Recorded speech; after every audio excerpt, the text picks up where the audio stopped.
국밥 먹고 싶다.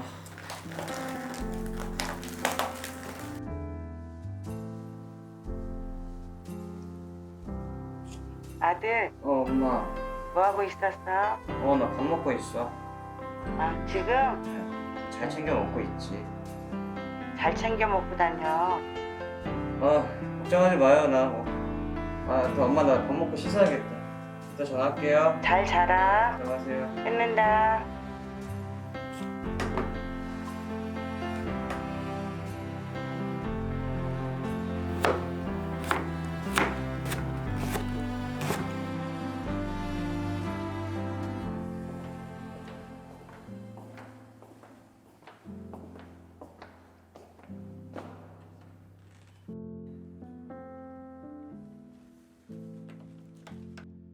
사랑하는 아들, 항상 밥 잘 챙겨 먹고 다녀.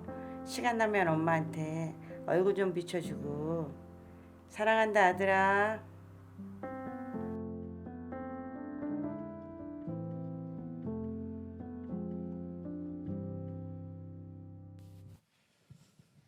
아프면서도 행복한 사랑이 있다. 여러분, 오늘 우리 어버이주를 맞이했는데 오늘 말씀을 들으면서 여러분이 원래의 사람의 모습으로 따뜻한 감정을 가진 그런 모습으로 회복되는 그런 은혜가 있기를 예수님 이름으로 축복합니다. 여러분, 마음이 따뜻해야 아름다운 세상을 누릴 수가 있거든요. 그 가장 기본이 아프면서도 행복한 그 사랑, 그 부모의 사랑을 기억해내는 것입니다. 우리가 사는 이 세상이 사람들은 광야와 같다, 사막과 같다 그렇게 말하잖아요. 메마른 광야, 그 사막이 그래도 아름다운 것은 사막 어디엔가 샘이 숨겨졌기 때문에 그렇다. 이 어린 왕자가 하는 얘기거든요. 밤하늘이 저렇게 깜깜하지만은 그래도 아름다운 이유가 그 하늘에 별이 떠 있기 때문이다. 다 이유가 있다는 거예요. 여러분, 우리 인생이 사람들이 고달프다고 말하지만 그래도 우리 인생이 아름다운 이유는 무엇일까? 왜 그럴까? 여러분들이 저마다 아마 내가 행복해지려면은 이런 것들이 있어야 돼. 행복의 기준이 있을 거예요. 행복을 연구하는 사람들이 다양하게 연구해 보니까 사람이 행복을 느끼는 여러 가지 조건들이 있었어요. 사람마다 견해가 달라요. 그런데 모든 사람들이, 모든 전문가들이 동의하는 가장 중요한 첫 번째 행복의 조건이 있습니다. 사랑하는 사람이에요. 누군가를 사랑하기 시작하면 마음이 따뜻해지고 그때부터 행복해지는 거예요. 하나님은 우리 사람을 지으실 때에 누군가를 사랑하면서 행복하도록 그렇게 만드셨습니다. 좀 전에 우리 두 아이를 축복 기도했는데 우리 모두가 이렇게 어린 꼬마의 시절을 지나와서 어른이 됐지 않습니까? 그저 눈도 못 뜨는 꼬물꼬물한 그런 어린아이가 아이로 태어나서 그 다음에 아장아장 걷는 귀여운 꼬마의 시절을 지나고 이제 가슴이 울렁거리는 사춘기로 이렇게 자라지 않습니까? 괜히 마음이 울렁거리는 그 낭랑 18세 그때 그 즈음에 우리가 골목 어귀에서 어느 길가에서 지나가는 한 사람 이성에게 마음이 확 꽂히면은 그때 그 사람의 마음에 별이 뜨기 시작하거든요. 가슴에 막 북소리가 들리기 시작하고 비로소 그때 세상이 너무 아름답게 보이는 거예요. 이게 사람이에요. 이렇게 순전한 인간의 마음속에 어릴 적에 경험해가는 그 사랑이라는 그 감정을 통해서 사람이 참 행복하도록 하나님 그렇게 만드셨어요. 이런 순수한 사랑을 잘 걸어낸 소나기라는 황순원의 작품이 있습니다. 우리가 살고 있는 이 하남 땅 바로 강을 건너가면 양평이라는 곳이 있는데 거기가 황순원 소나기의 무대입니다. 무대. 그 소나기 작품에는 주 무대가 딱 두 개가 나오는데 개울물 또 하나는 원두막 이 두 개입니다. 단조로운 그런 무대지만 너무 아름답게 마음을 잘 그려놓았어요. 빡빡머리 시골댁이 소년이 그 개울을 건너서 학교에 가고 집에 오고 이렇게 하는 거예요. 어느 날 고무신 신고 가방을 울러매고 책 목다리 이렇게 메고 개울을 건너려고 왔는데 징검다리 건너가야 건너갈 수 있는 그 징검다리 저만치에 예쁜 소녀가 앉아 있는 거예요. 머리를 두르다 딱 예쁜 소녀가 거기 앉아서 물에 손도 씻고 물에 앉아 있는 거예요. 비켜줘야 건너가는데 비켜달라 소리를 참아 못하고 이쪽 편에서 하염없이 앉아 있어요. 이어고 그 소녀가 일어나더니 나풀거리면서 징검다리를 건너가요. 그러면 조약돌 하나 주워가지고 탁 던지면서 바보 그러죠. 그때 조약돌이 날아오는데 퐁당 앞에 빠지는데 이 소년의 마음에는 별이 확 올라오는 거죠. 그 조약돌 주워가지고 호주머니에 넣고 늘 만지작거려요. 어느 날 이 소년과 소녀가 들판으로 구경 나갔는데 갑자기 소나기가 확 쏟아져요. 원두막에 피했습니다. 근데 원두막이 비가 막 새는 거예요. 이 가을비가 너무 추워요. 그래서 소녀는 자기의 겉옷을 벗어서 소녀의 어깨에 이렇게 얹어줘요. 그리고 자기는 추워서 바다바다 떨어요. 그 떨면서도 너무 마음이 행복한 것 따뜻한 거예요. 소나기는 소설인데 한 폭의 수채화 같은 그림같이 잘 표현했습니다. 그 작품에는 사랑이라는 단어는 한 번도 쓰지를 않았어요. 그런데도 너무 순수하고 풋풋하고 따뜻한 사랑을 우리는 느끼게 되는 것이죠. 그런데 저는 오늘 여러분에게 드리고 싶은 사랑은 조금 다른 사랑을 말씀드리려고 그래요. 괜히 가슴이 뛰고 막 설레이고 두근거리는, 여러분 그게 얼마나 행복하게 하죠 우리를. 그렇지만 그런 가슴 뛰고 울렁거리는 그런 사랑은 오래 가지는 못해요. 신디 하잔이라는 교수는 누군가를 만나서 가슴이 울렁거리고 환희에 젖어서 그가 없으면 죽을 것 같은 그런 사랑도 길어봐야 2년 반을 넘기지를 못한다 그래요. 길이가 짧다는 거예요. 자, 그래서 우리는 사랑에는 약속이 있는 거예요. 그래서 어릴 적 우리 사람은 꼭 이렇게 약속하잖아요. 약속. 왜? 불안하니까. 어느 정도 지나면은 더 이상 가슴 뛰지 않으니까 약속하면 변치 말자. 그래서 신랑과 신부가 만나서 결혼할 때 서약을 합니다. 엄숙하게 서약을 왜 그렇게 합니까? 불안한 사랑이기 때문에 그렇습니다. 여러분이 약속이라는 것은 상방간에 서로가 지켜줘야 이것이 온전해지고 한 사람만 깨면은 그냥 없어지는 거예요. 자, 그래서 결혼식에 우리는 엄숙하게 서약을 해요. 그래서 저는 이제 주례할 때 목사가 이 신랑과 신부에게 손을 들고 서약을 하게 해요. 하나님 말씀 앞에 서약하게 해요. 지금은 가슴이 뛰지만 그거 식어도 변치 않겠느냐? 이렇게 물어. 그게 약속을 하죠. 저는 그것도 모자라서 지난 5월 5일 결혼식에는요 성찬 예식을 했어요. 두 사람을 성찬 예식.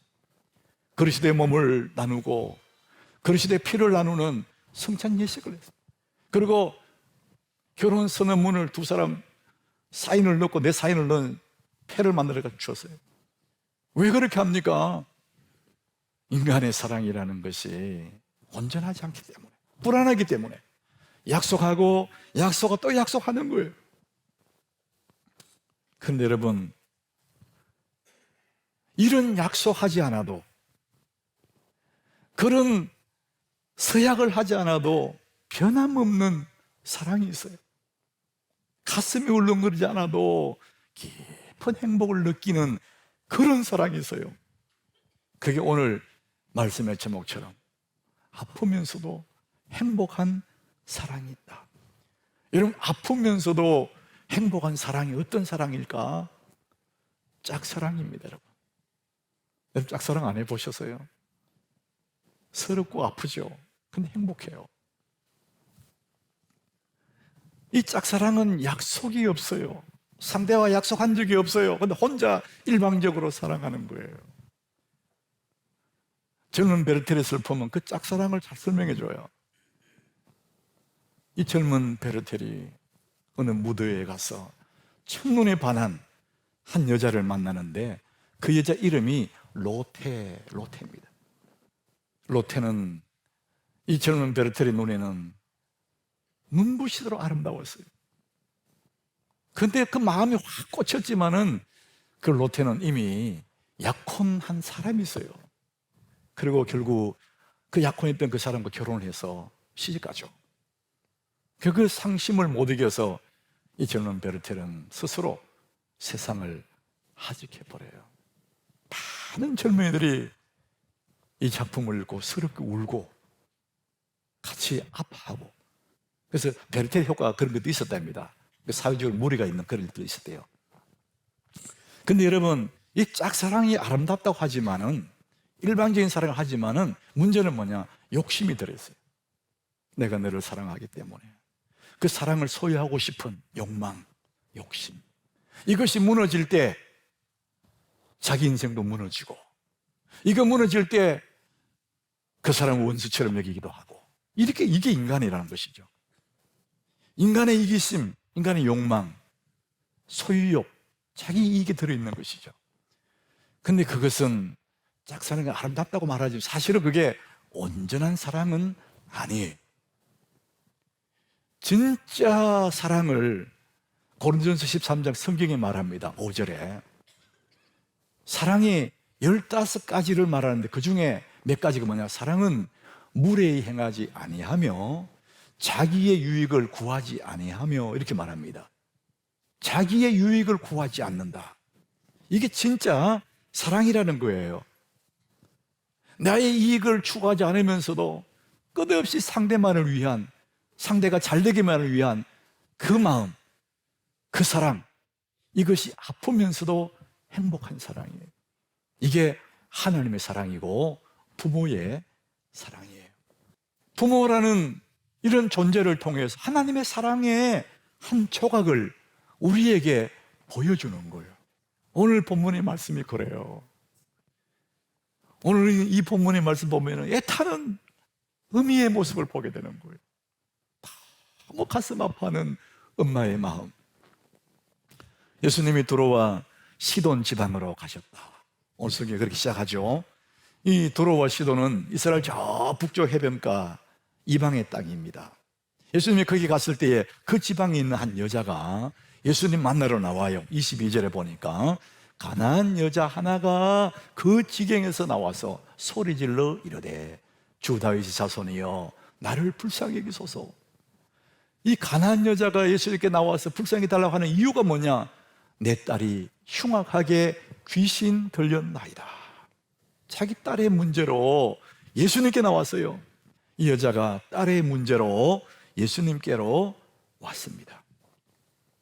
가나안 여자라고 기록했지만은 우리는 이 말씀 가만히 들여다보면은 여자로서 예수님께 온 것이 아니라 애타는 어미로서 예수님께 온 거예요.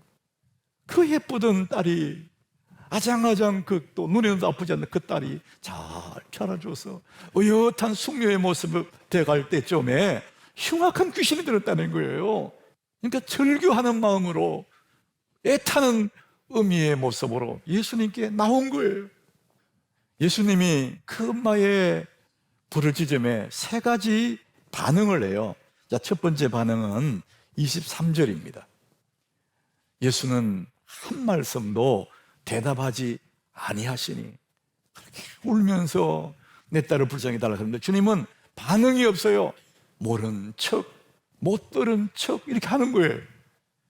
예수님이 그렇게 하시는 이유가 뭐냐? 그 여인이 얼마나 딸을 사랑하고 얼마나 간절한 마음으로 예수님께 매달리니 그것을 보고 싶은 거예요. 그래서 못 들은 척 했어요. 자, 두 번째 예수님 반응이 있습니다. 24절 예수께서 대답하여 이르시되 이제 말씀을 하셨는데 나는 이스라엘 집에 어린 양 외에는 다른 데로 보내심을 받지 아니하였노라. 나는 너와 상관없다 이렇게 말씀하시는 거예요. 아무 말씀 안 하시더니 드디어 입을 열으셨는데 나는 너와는 상관없어. 나는 이스라엘 백성들 그 잃어버린 양을 위해서 왔지 너같이 이방의 자 위해서 온 거 아니야. 너무 가슴 아프죠. 그래도 이 어미는 얼마나 애틋한 마음을 가졌는지 예수님은 그렇게 해서라도 그 마음을 한번 테스트해보고 싶은 거예요. 세 번째 예수님 반응이 또 나옵니다. 26절 대답하여 이르시되 자녀의 떡을 취하여 개들에게 던짐이 마땅하지 아니하니라. 세상에 어떻게 이렇게 말씀할 수 있을까? 하나님의 자녀와 이방인을 구분하는 말씀이겠지만 자녀의 떡을 어떻게 개들에게 줄 수 있겠냐? 예수님이 그 말씀을 하셨어요. 정말 참기 힘든 자존심 확 깨버리는 그런 말씀이에요. 사람들 이 정도 되면은요, 아유 그만둬라 막 이렇게 되는 거예요. 우리가 제일 견디기 힘든 게 자존심 상하는 거예요. 그런데 여러분, 엄마에게는 자존심이 없어요. 엄마의 눈에는 흉악한 귀신들이 딸밖에 안 보여요. 자존심이 무너지고 10번 무너져도 제 딸을 살려야 되는데 이 애탄한 마음이 엄마에게 있는 것이죠. 자, 그래서 엄마의 태도를 한번 보겠습니다. 25절 엄마는 그런 가운데서도 여자가 뭘 합니까? 예수께 절하며 이르되 주여 저를 도우소서. 주님 그래도 저를 도와주셔야 됩니다. 절하면서 이르되 이렇게 엎드렸다는 거예요. 이게 미완료형입니다. 이 절하며. 그 얘기는 뭐냐? 엎드렸다 일어나는 게 아니에요. 계속 엎드려 있는 거예요. 울면서 주님 그래도 저를 도와주셔야 돼요. 자존심 다 버리고 엎드려 있는 거예요. 여자의 이 엄마의 태도가 27절에 또 나옵니다. 27절 여자가 이르되 주여 올소이다마는 개들도 제 주인의 상에 떨어지는 부스러기를 먹나이다. 다른 말로 하면 내가 비천한 개 취급받아도 괜찮습니다. 내 딸만 온전해지시다면 내가 개가 되는 게 뭐가 문제겠습니까? 주인의 상에 떨어지는 그 상, 그거랑 좀 달라는 거예요. 엄마는 딸을 위해 스스로 자존심 다 버리고 비천한 자리에 확 내려가 버리는 거예요. 이것이 부모입니다. 부모는 자식을 위해서라면 못할 게 없어요. 어떤 수모도 감수하고 자식을 위한 일이라면 피 흘린 일까지도 하는 것이 부모입니다. 세상의 모든 부모가 다 그럴 거예요. 저는 막내로 자라서 부모와의 살았던 그 시간들이 짧지 않습니다. 형님들보다는. 그러다 보니까 부모와 했던 시간들이 많지 않다 보니까 에피소드는 많지는 않아요. 그런데 더 가슴에 깊이 박혀 있는 것들이 있어요. 제가 어린 시절을 보냈던 그 시골은 그때의 초등학교, 국민학교죠. 국민학교는 그저 한 2km 좀 떨어져 있는 곳에 걸어서 갈 수가 있어요. 그래서 누나들 따라서 이렇게 학교 갔다가 오고 그랬었어요. 근데 중학교, 고등학교는 20리가 떨어져 있어요. 멀리 있어요. 그 자전거를 타고 다녀야 돼요. 좀 돈이 있는 집은 학교 근처에 자취도 하는데 우리는 그럴 형편이 못 되니까.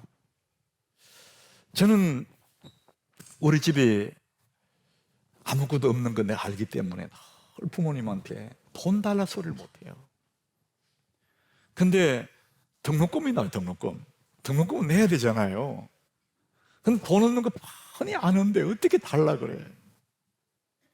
그게 100번 얘기하려다가 못하고 드디어 마감날 아침에 학교 갈 때쯤에 엄마 등록금 내야 돼. 우리 아버지는 그 소리 듣고는 야야 어제 밤에 얘기했어야지. 꼭 그렇게 말씀하시더라고요. 여러분 아침에 없는 돈이 어제 밤에 있겠어요? 근데 아버지가 어제 밤에 얘기했어요. 그 말은 너 어제 밤에 얘기했으면 동네 돈 좀 빌려봤을 건데 아침에 너 그러면 어떡하냐 이거예요. 그래도 자식이 돈을 달라 그러니까 엄마 아버지 두 사람이 다 집을 나가요. 동네 돈 빌리러 동시에 나가요. 막 나가요. 몇 집 돌아서 힘이 쭉 빠지가 두 분이 와요. 눈이 마주쳐요. 못 구했다는 거예요. 그런 문제 할 수 없잖아요. 근데 엄마는 포기하지 않아요. 마지막으로 엄마는 또 나가는, 엄마가 마지막 돈 빌려 가는 집이 있어요. 빌려다가 안 되면 가는 집이 있어. 동네 여기에 가게집이야. 조그마한 가게. 가게는 물건을 파는 곳이니까 돈이 있거든요. 근데 엄마는 맨 나중에 할 수 없을 때 가는 이유가 있어요. 그 가게 주인 아주머니는 입이 너무 거칠어. 욕을 잘해. 자존심 다 상하게 말해. 그냥 봄주에 빌려주는 볼. 그러니까 엄마가 잘 안 가는 거예요. 근데 자식이 달라 그러니까 마지막에 엄마는 가는 거예요. 그러면 또 아침부터 돈 빌리러 왔다 욕하지요. 자존심 상하는 얘기 막 하는 거예요. 그래도 엄마는 막 굽실거리고 막 미안하다고 막 자식 때문에 자존심 뭐고 다 없애버리는 거예요. 아들 위해 욕먹는 거 아무것도 아니다는 거예요. 저는 그런 거 생각하면 우리 부모의 그들의 쓰고 그 너무 아픈 거잖아요. 아프면서 행복한 사람. 제가 아마 5살쯤 6살쯤 될 때 같아요. 제가 기억하는 거 보면 3살짜리 기억 못 하거든요. 몸이 막 열이 나고 아팠던 것 같아요. 그 시골에 약도 없고 의사도 없을 때니까 엄마는 그 밤에 저를 들치웠고요. 보자기에 막 덮어 씌우고는 막 뛰는 거예요. 깜깜한 밤에. 저는 엄마 등에 엎였는데 보자기는 덮어져 바람 소리가 옆으로 쫙 지나가는 소리가 나고 엄마의 등에 귀를 대고 있으니까 엄마가 가슴이 펄떡펄떡 뛰는 소리가 그저 귀에 다 들리는 거예요. 나중에 엄마가 막 숨이 차서 허걱거리는 소리가 다 들었어요. 그 먼 길을 달려갔어요. 자식을 위해서. 깜깜한 밤. 부모는 자식을 위해서는 자존심이고 뭐가 없어요. 우리는 그 희생 위해서 오늘 있는 거거든요. 우리 시대 때 아버지들은 자식들의 좋은 기억은 별로 없어요, 사실은. 근데도 제가 문득 그 아버지가 생각날 때 그런 생각 나더라고요. 우리 아버지는 그 시절에 다 그랬겠지만 옷이라는 게 사서 입는 옷이 없어요. 광목, 누런 광목빛 그걸로 옷을 집에서 만들어 입는 거예요. 그러니까 펑펑심한 한복이죠.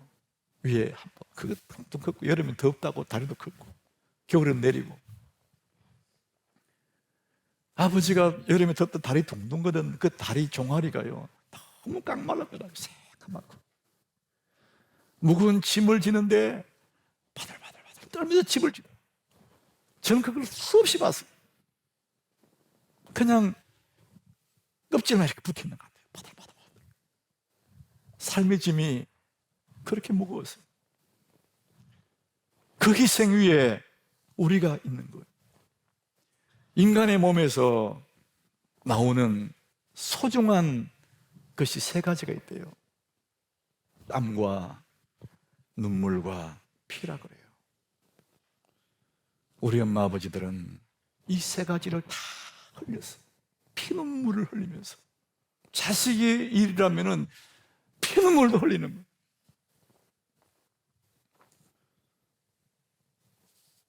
주보의 그림이 우리의 마음에 부모가 생각나게 해요. 나뭇가지 다 떨어져 다 날아가고 없어요. 그래도 끝없이 그곳에서 기다리는 거예요. 어려선 안고 업고 얼러주시고 자라서는 몸기되어 기다리는 맘 아를사 그릇될사 자식 생각에 고시든 이마 위에 주름이